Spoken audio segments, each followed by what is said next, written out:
अहमदाबाद विमान दुर्घटनेनंतर विमान कोसळण्याची वेगवेगळी कारणं समोर येतात। मात्र या विमान दुर्घटनेची मुख्य कारणं काय असू शकतात? उड्डाण घेतल्यानंतर काही सेकंदांमध्ये विमान खाली का कोसळलं?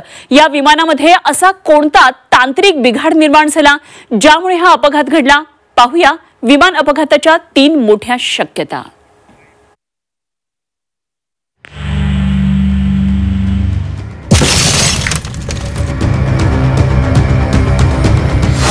अहमदाबाद विमान दुर्घटना घडली कशी?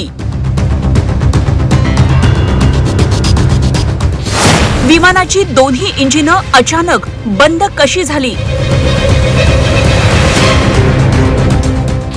विमान अपघाताचं नेमकं कारण काय?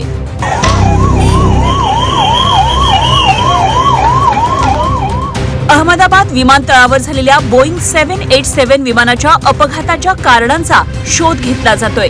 हा अपघात एव्हिएशन इंडस्ट्रीला एक मोठा धक्का मानला जातोय। बोईंगचं ड्रीम लायनर हे विमान अत्याधुनिक विमानांपैकी एक आहे। शिवाय अपघातग्रस्त विमान अवघं 12 वर्ष जुनं होतं। एवढ्या चांगल्या विमानाचा अपघात झाल्यानं इतर ड्रीम लायनर विमानांच्या सुरक्षिततेवर प्रश्नचिन्ह निर्माण झालंय। दुर्घटनाग्रस्त विमानात तब्बल 1,25,000 लिटर उच्च प्रतीचं इंधन भरलेलं होतं।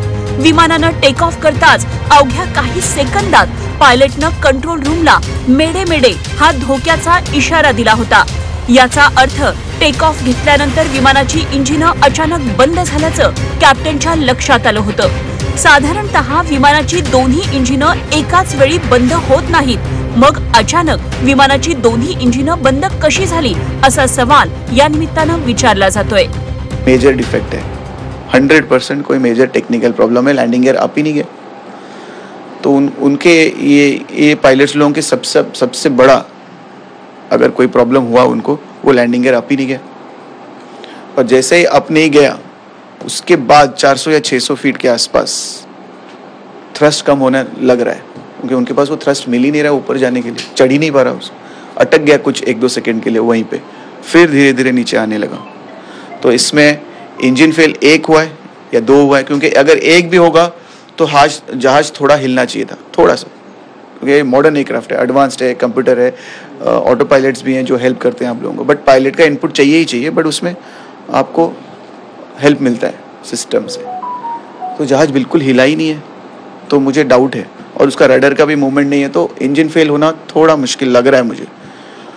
तो जो आशंका हो रहे हैं कि 1 इंजन फेल हुआ है, 2 हुआ है, अगर दोनों हुए हैं तब तो इसमें बोइंग का कोई ना कोई डिजाइन में फॉल्ट है।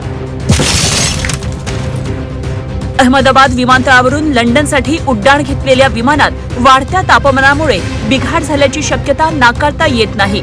अहमदाबादचं गुरुवारी दुपारचं तापमान 43 ते 44 अंश सेल्सिअस एवढं होतं। गेल्या काही वर्षांपासून विमान प्रवासी स्वतःसोबत घेऊन जाणाऱ्या सामानाचं वजन कमी सांगतात। शिवाय काही विमान कंपन्याही थोडं सामान जास्त भरलं तर काही होत नाही असं म्हणून नियमापेक्षा जास्त कार्गो लोड करतात। वाढलेलं बाह्य तापमान त्यातच विमानाचं भारमान म्हणजेच विमानाचं वजन जास्त झालं असावं, त्यामुळेच विमानाला उड्डाणानंतर थर्स्ट मिळाला नसावा असं जाणकार सांगतात।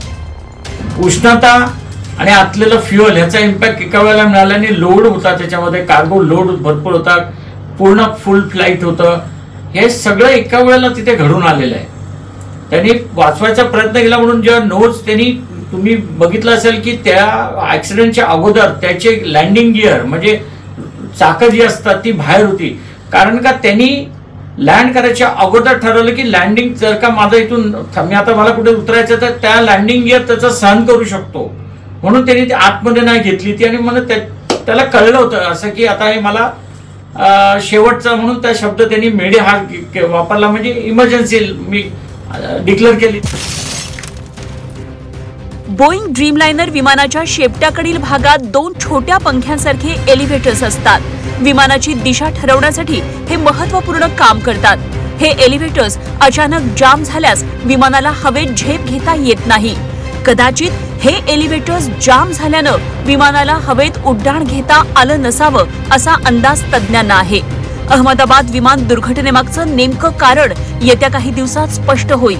मानवी चूक असल्यास पुढच्या काळात त्या चुका टाळल्या जातील. तांत्रिक दोष असल्यास बोईंग कंपनी त्यात सुधारणा करेल, पण या अपघातामागच्या नेमक्या कारणाचा शोध घेतल्याशिवाय हवाई प्रवास सुरक्षित आहे असं म्हणता येणार नाही. मिलिंद सागरे, झी 24 तास, मुंबई.